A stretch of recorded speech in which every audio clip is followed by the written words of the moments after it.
reality, they're like, oh, they know they're gonna kill you. Because the thing is, they want you to identify. Like I said before, they come with fictional desire, and they're like, so I'm listening to these people coming up with the fantasy, right? And every time they come up with a falsified reality, they're like, oh, they know they're gonna kill you. Because the thing is, they want you to identify. Like I said before, they come up with a storyline, right? With fictional and creations of their desire, and they're like, oh, they know, and they know they're gonna do it. Like, and they think I'm gonna be like, oh my gosh, whoever's gonna harm me doesn't know that they torture children. You know, the things they have to come up. There's this story, and I'm bringing that specifically. I used to date this girl. I was, really young. She was like, I was 20 years old, right? And she was telling me about her ex-girlfriend. She dated a girl at the time. One time she was bisexual, and there was a time she was dating this girl. And she was telling me her ex-girlfriend was not dating guys because when she was a kid, she was molested. She was molested when she was a child. And so since then, she hasn't been dating guys, right?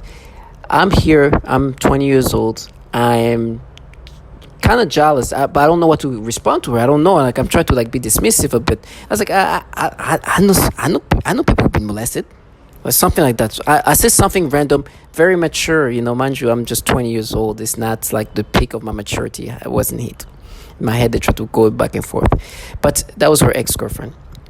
And so they're trying to create this story like, oh, what you're talking about is, you're talking about the kids you molested.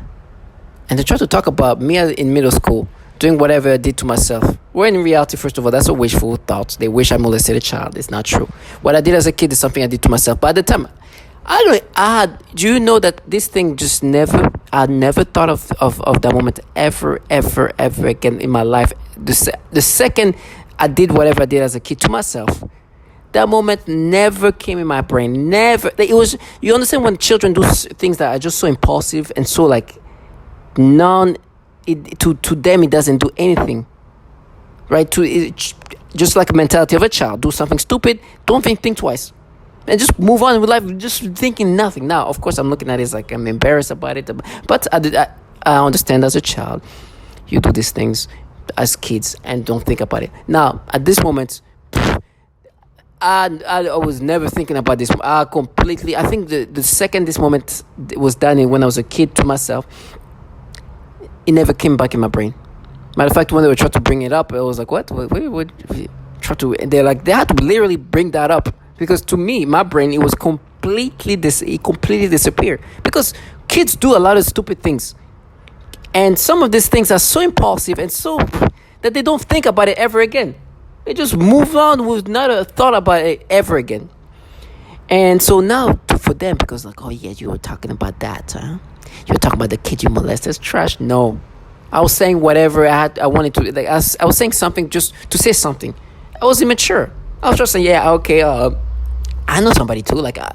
So immature to even say that. But I was not always the most mature person. I understand that.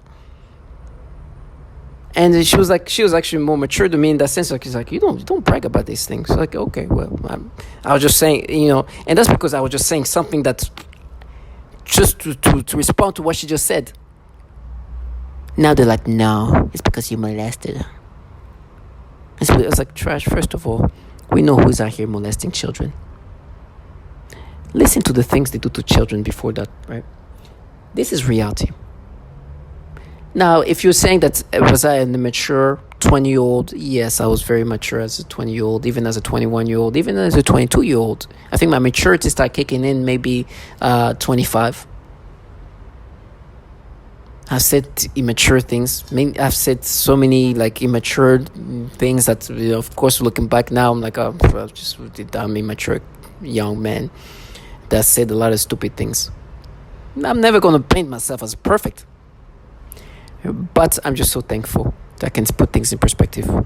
While they come up with this fictional reality, with storylines that are just fictional, This is what these very mature individuals have to block out reality, what they truly have to escape from.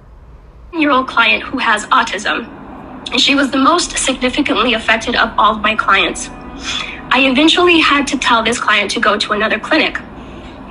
And they used her to threaten the most torture in me, as well as their most extreme forms of torture.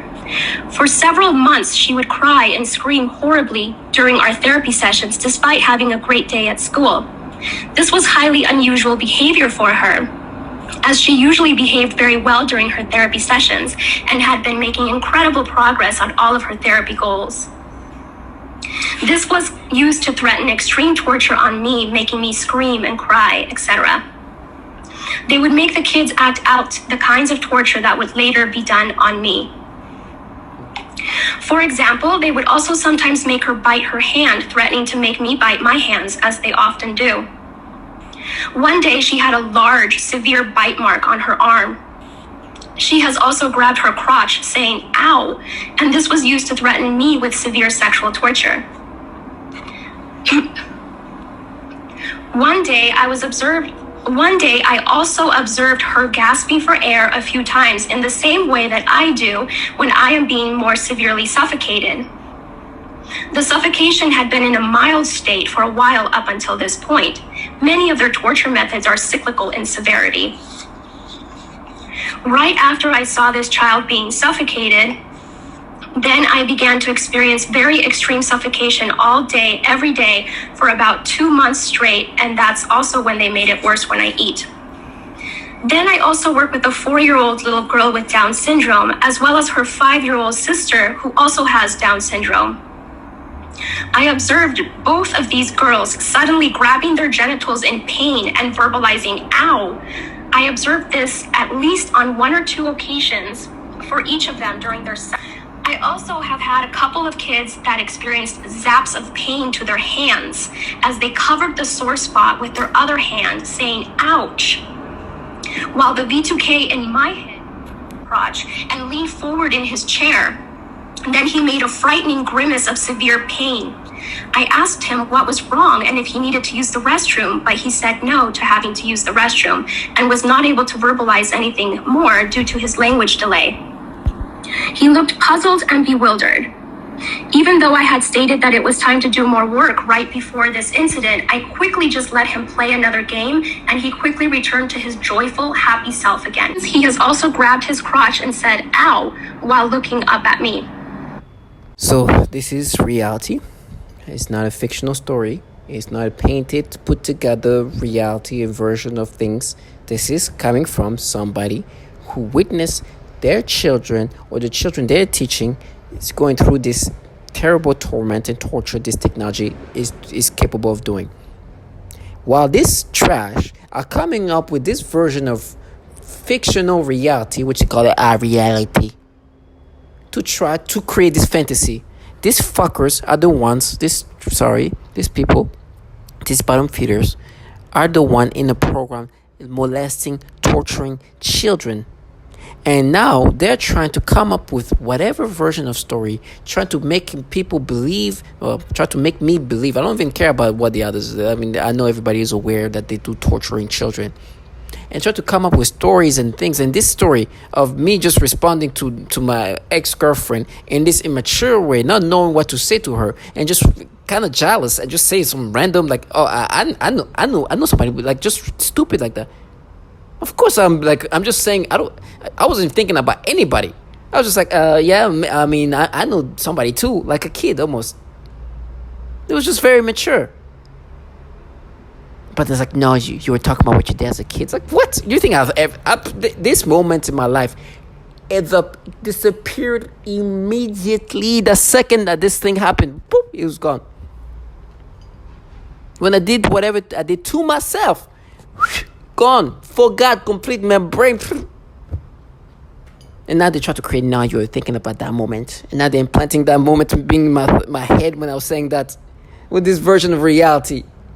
I'm sorry, their reality, which is falsified. Is a reality that consists of blocking reality. Which one day reality will come to them. That's how it goes. These cowardly lives will have their reality will come back to them one way or another. But in the meantime, I'm here to help them out. No escapism with me.